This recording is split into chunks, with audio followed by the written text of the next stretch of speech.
You ever agree to something you know is a bad idea? Like checking your ex's Instagram at 2 a.m.?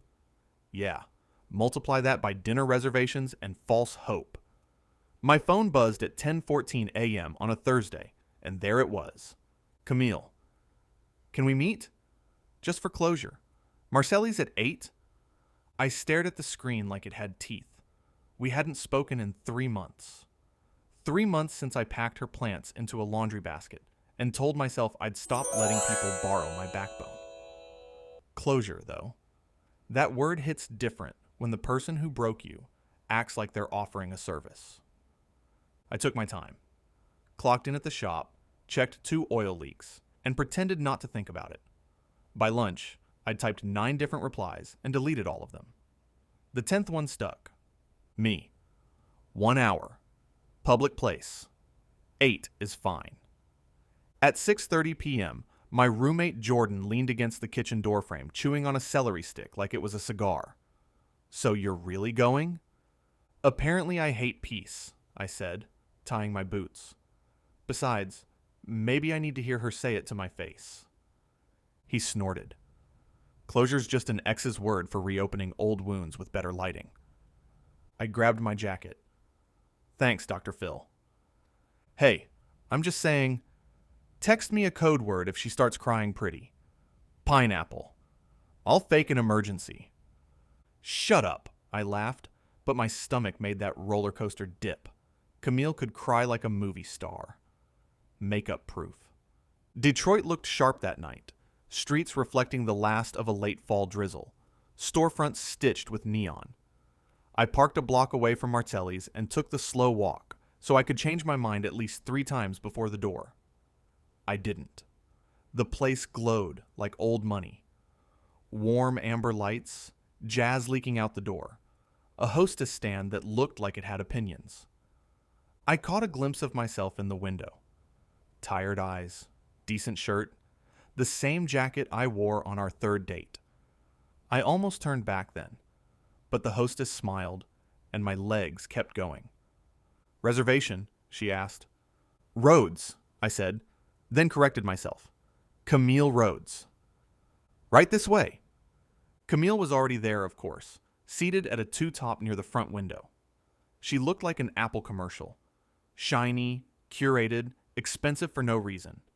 Black dress, red lipstick, the perfume I bought her for Christmas a lifetime ago. She stood, arms open like we were friends.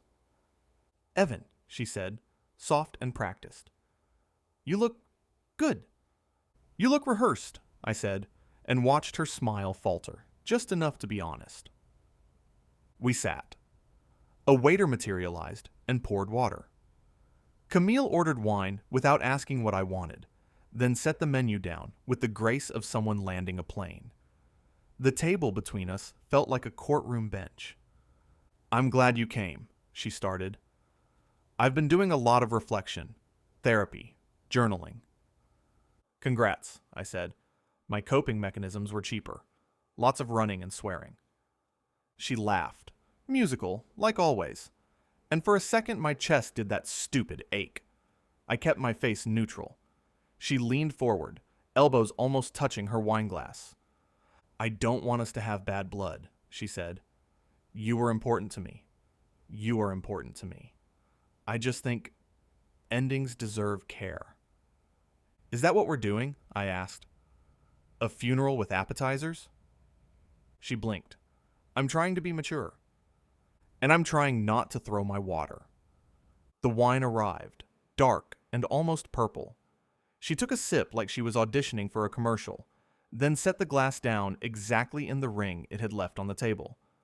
I watched her fingers. Familiar hands. Unfamiliar person.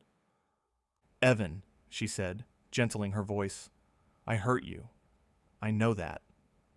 I waited. There it was. The drop. That careful pause where an apology should go. But she let the silence do the work. Classic Camille Rhodes. Let the room lean in, then control the exhale.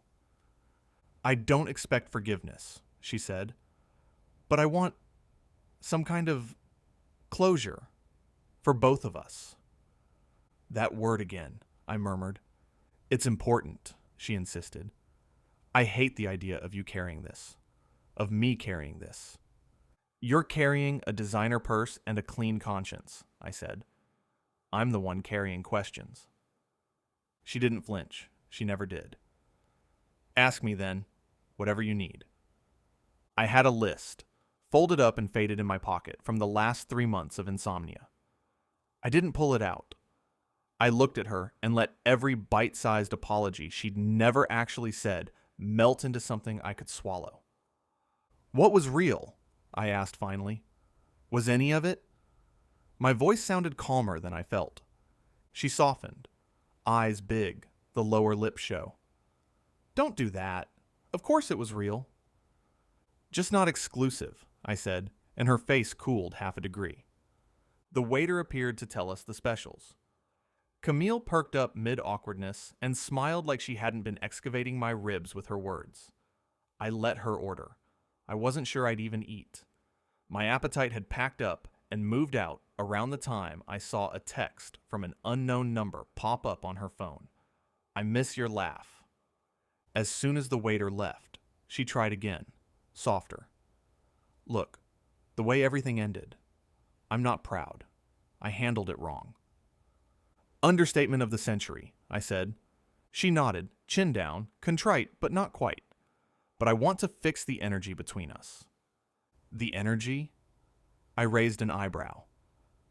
You mean the part where I found out you were cheating, and then you called it complicated timing? She winced. We weren't aligned anymore, Evan.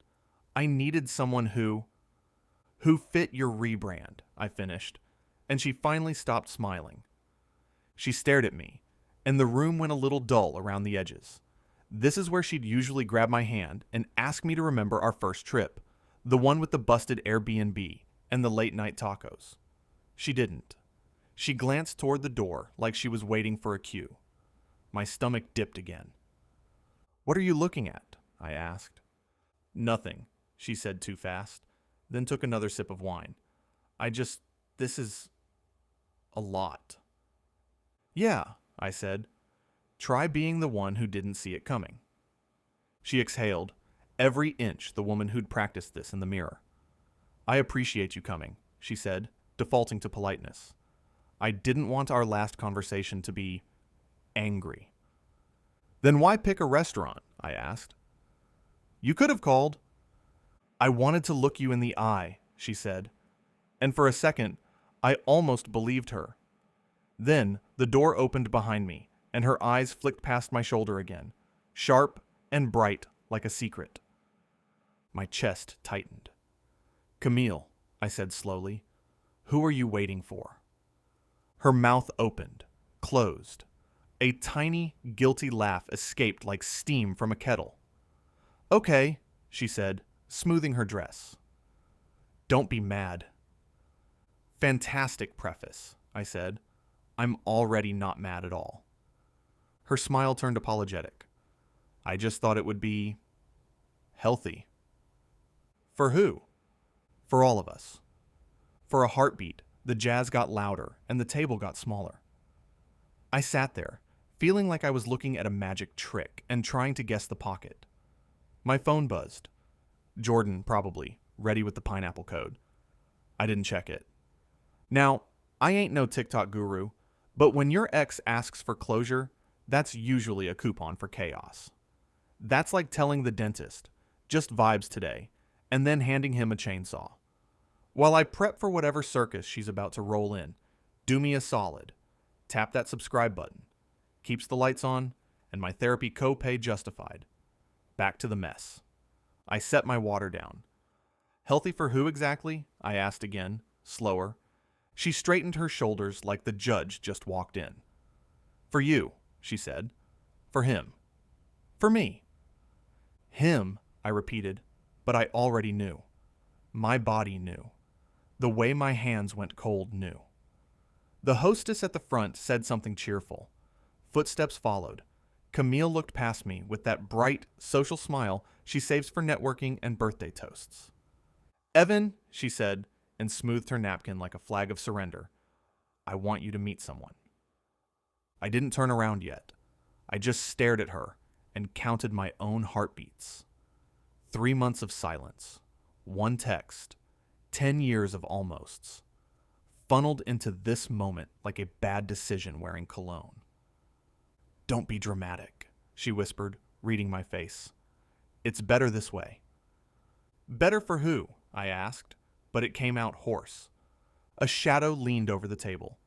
A hand, smooth, tanned, confident, landed on the empty chair across from me.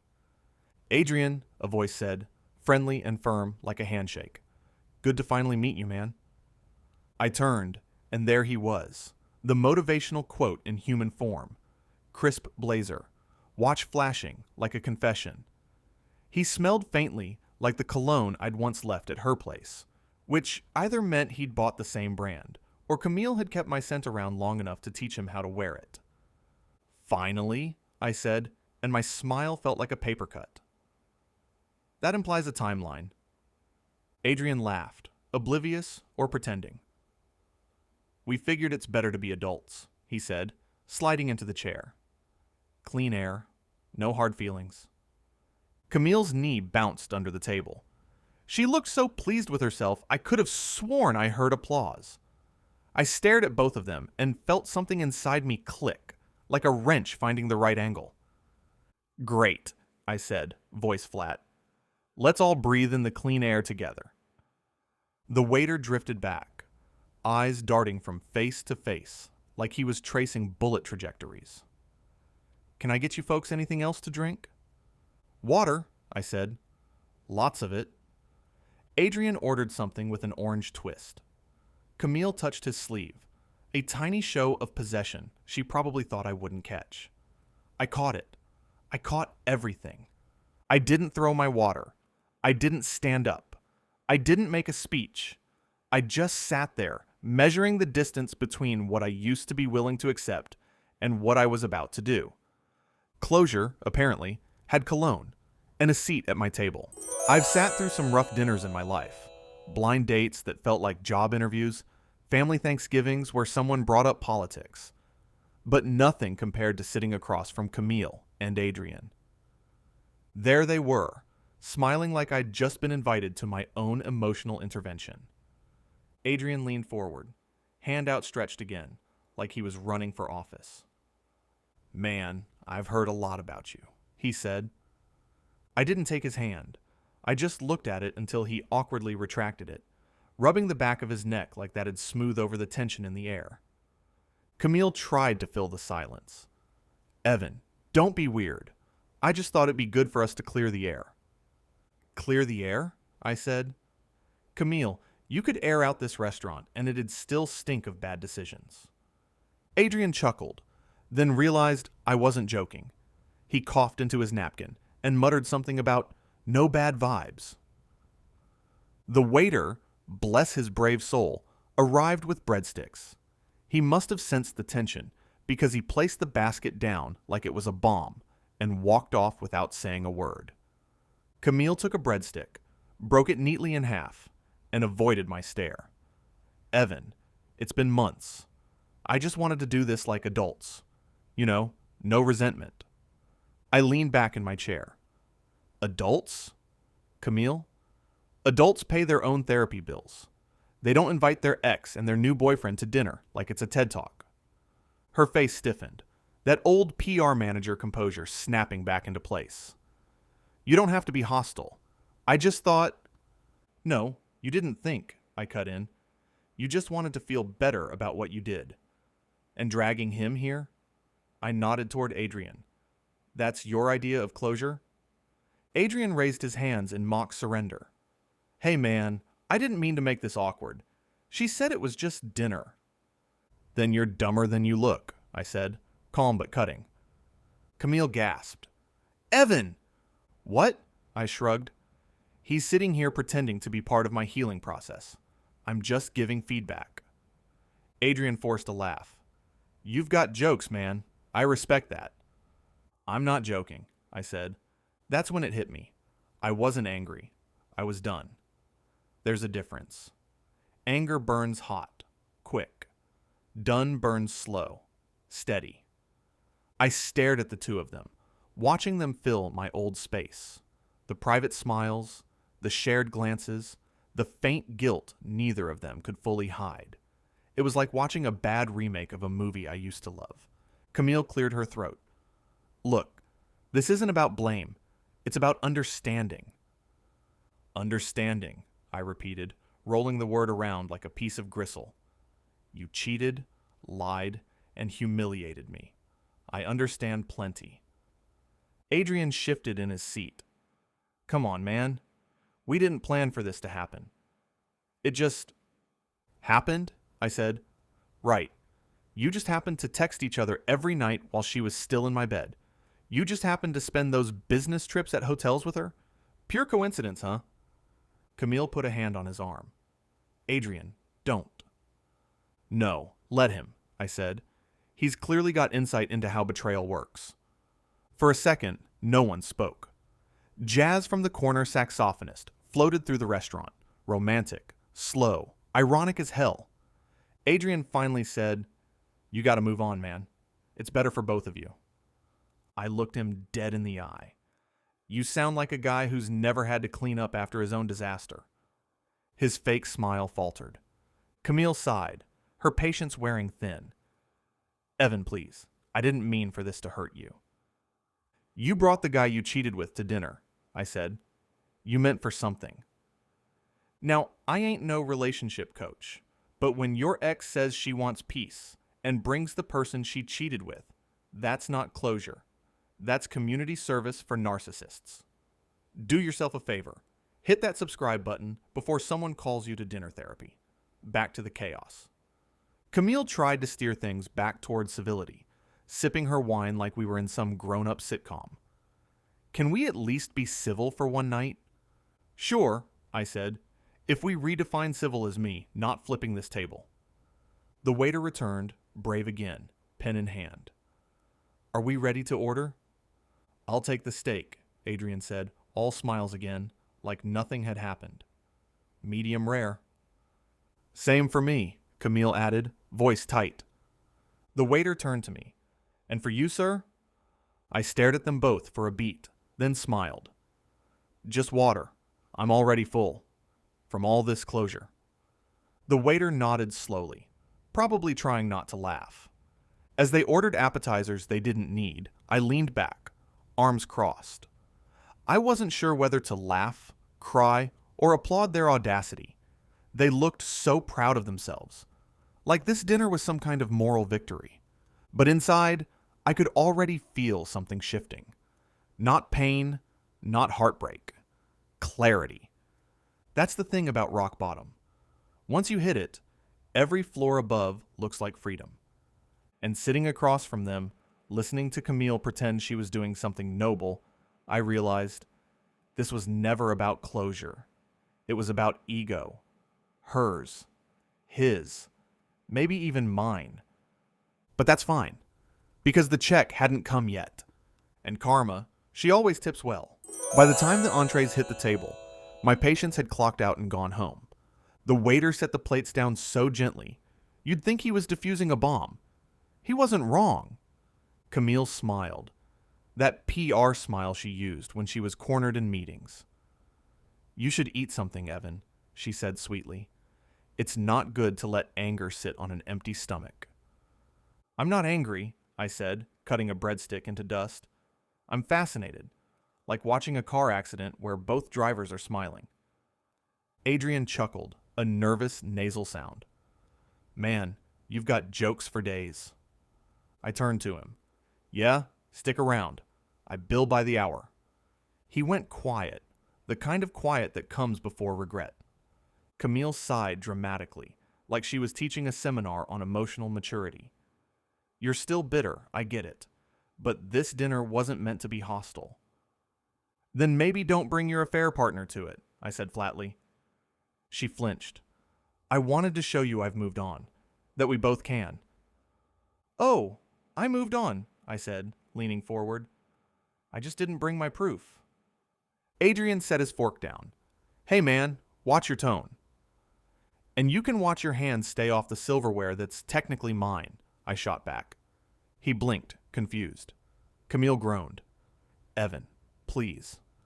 I leaned back, trying to calm my pulse. You know, Camille, I used to think you cheated because you were unhappy. Now, I think you cheated because you're allergic to accountability. She frowned. That's not fair. Neither was getting blindsided by an email from your boss about your +1 at the conference, I said. Fair's not exactly your thing. Her voice got soft again, that fake empathy tone she used when manipulating people into forgiving her. Evan, you were always so serious. I just needed someone who could loosen me up, who saw life differently. Yeah, I said, nodding slowly. He sure saw it differently. Mostly from my side of the bed. That did it. Adrian's jaw tightened. All right, that's enough. I smiled. You gonna hit me, big guy? Go ahead. I'll call the cops and tell them it's a domestic dispute. You're already in her house. Might as well get the full experience. He pushed his chair back an inch. Camille's hand shot out. Adrian, no. People were starting to stare. The jazz stopped mid-note. The waiter froze halfway between tables, holding a tray like a human shield. Camille whispered sharply, You're embarrassing yourself. I laughed. Oh no, you did that months ago. I'm just here for the encore. She slammed her napkin down. God, you're impossible. I shrugged. Nah, just done pretending. Her face twisted, half guilt, half indignation. You always act like you're the victim. Maybe if you'd paid more attention. I cut her off. Camille, you didn't cheat because I wasn't paying attention. You cheated because I was, and you didn't like what you saw in the mirror. Silence. Even Adrian didn't have a comeback for that. Now, let's pause right there, because I know half of y'all in the comments are thinking, I would have walked out. Sure, maybe you would have. But when the person who wrecked your peace is sitting 3 feet away, acting like they're the victim, your brain short circuits. You stay just long enough to remember why you left. Anyway, smash that subscribe button while I finish burning bridges over fettuccine. Back to the chaos. Camille's voice dropped to a hiss. You think this makes you look strong? You're just proving why we never worked. Maybe, I said, or maybe I'm just proving that I finally respect myself. Adrian stood up suddenly. We're done here. Finally, something we agree on, I said. He threw a few bills on the table. Cash, because I guess guilt doesn't swipe. Camille followed him toward the door, heels clicking like a retreat. I sat there for a moment, staring at the untouched steak across from me. The waiter came by, hesitated. You, want me to box that up? I smiled faintly. No thanks. I lost my appetite somewhere between her apology and his cologne. He nodded, then leaned closer. You handled that better than most. Yeah, I said, standing. But something tells me this night's not over yet. Because as I turned to leave, I saw Camille and Adrian still standing by the hostess stand, whispering, gesturing, arguing over something. The waiter caught my eye and mouthed, Good luck. Little did I know, Karma was already sharpening her knife and reaching for the check. The universe has a wicked sense of humor. I hadn't even made it 3 steps from the table when the waiter, Jordan, called out behind me. Excuse me, sir. Looks like they left without settling the bill. I turned slowly, just in time to watch Camille's glossy confidence drain out of her face. Adrian's I've got this smirk was back on full display. Don't worry, man, Adrian said to the waiter, flashing his card like he was a high roller. I'll take care of it. Jordan nodded politely and disappeared toward the register. Camille exhaled like this was all just a minor inconvenience. But Jordan came back 30 seconds later, holding the card and an awkward smile. It says the card's declined. Adrian frowned. That's impossible. Run it again. Jordan raised an eyebrow. Already did. Twice. Looks like the bank froze it for suspicious activity. Camille blinked. That's ridiculous. My card never... Jordan cut her off, turning the screen toward her. Actually, ma'am, This one's still on file from your last visit. Her lips parted. Wait, what? Yeah, Jordan continued, completely unfazed. You used it a few weeks ago. Still set as the default for your reservation account. It went through perfectly. Adrian's eyebrows shot up. Wait, your card? Camille went pale. Oh my God! Jordan handed over the receipt, smiling like someone who just watched justice being served medium rare. Total comes to $248.76, including gratuity. Don't worry, we already charged it. Have a great night. I swear the jazz band started playing again at that exact moment, like even the saxophonist was in on the punchline. Camille's mouth opened, then closed. Adrian's face twisted from confusion to something close to panic. You told me I was paying, he said under his breath. She hissed back, I thought you were. I leaned against the wall, arms crossed, watching it unfold like a reality show I didn't know I needed. Jordan handed me the receipt copy as I passed by. Souvenir?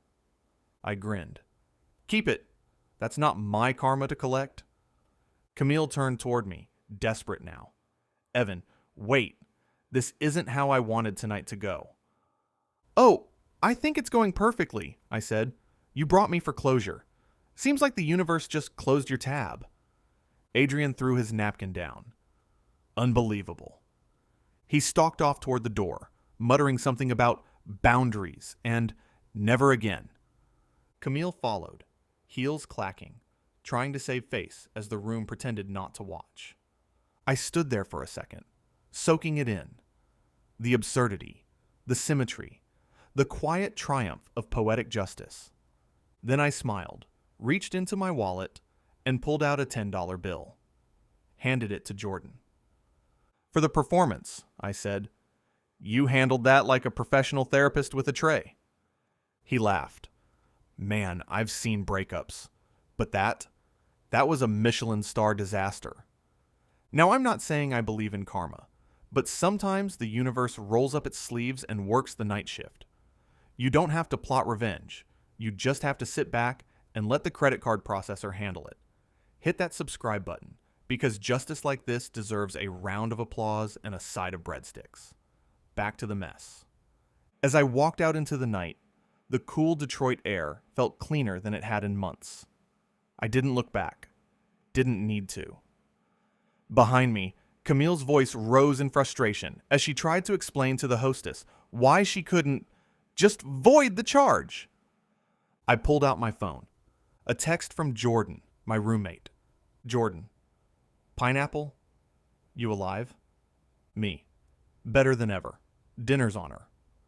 I slid the phone into my pocket, smiled up at the city lights, and let out a laugh that felt real this time. Sharp, light, and free. Closure wasn't a conversation. It was a receipt. I didn't sleep much that night. Not because I was angry, but because I finally wasn't. There's this strange peace that shows up after you've said everything worth saying and watched karma finish the rest. It's quiet, heavy, honest. I sat on my balcony around midnight, nursing a cheap beer and watching the streetlights blink through the fog. For months, I'd replayed every argument, every missed sign, every love you that came too easily from Camille's mouth. But that night, all I could think about was the look on her face when the waiter told her she'd already paid. It wasn't about the money.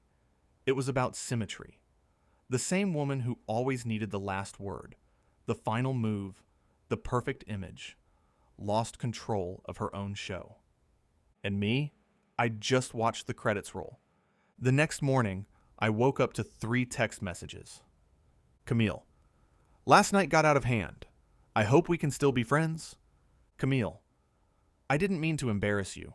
I was trying to show we've both grown. Camille. Please don't tell people what happened. I don't want drama. I stared at the phone for a long moment. Then, without even opening the thread, I held my finger down and hit delete conversation. My phone buzzed again. This time, it was Jordan. Jordan, so? Was it closure or chaos? Me. Both. But chaos tipped well. He sent back a single emoji, a coffee cup, the kind of inside joke that doesn't need words. I laughed to myself and poured another cup. That first sip hit different, not because the coffee was any better, but because I finally tasted peace instead of bitterness. I thought about how long I'd wasted waiting for her to say the right thing. Truth is, closure doesn't come from their apology. It comes from your silence. The moment you realize you don't owe anyone your hurt anymore. Now, I'm not going to get all philosophical, but life's a little like that coffee. It's better when you stop trying to reheat something that's already gone cold. Hit that subscribe button so you can watch me keep my cup warm and my boundaries hotter. Back to the story. Later that day, I drove past Marcelli's on my way to work. The same hostess from the night before was at the door, smiling at new couples walking in, unaware she'd witnessed a masterclass in emotional warfare just hours ago. I rolled the window down and caught the scent of garlic and wine in the air. For a split second, it almost felt nostalgic. But nostalgia's just regret wearing perfume. So I drove on. I got to the shop, clocked in, and found Jordan under a car, humming off-key. "Morning, Dr. Closure," he said. "How'd it go?" I grinned. "Let's just say the check cleared. Spiritually." He laughed. "You think she learned anything?" I wiped my hands on a rag. "Yeah," I said. "Never save your card on file." We both cracked up. For the first time in a long time, it didn't hurt to laugh. I walked over to the workbench, grabbed a wrench, and started my day. No flashbacks. No heaviness. Just the sound of an engine coming back to life under my hands. Funny thing, it didn't hit me until later that evening, but I realized I didn't even remember the color of her dress anymore. That's how you know you've healed. When even the details stop mattering. So yeah, maybe closure isn't something someone gives you. Maybe it's just the peace of knowing you survived someone else's chaos and came out laughing. And as I locked up for the night, I whispered it out loud to no one in particular. Guess closure's better when you don't have to pay for it.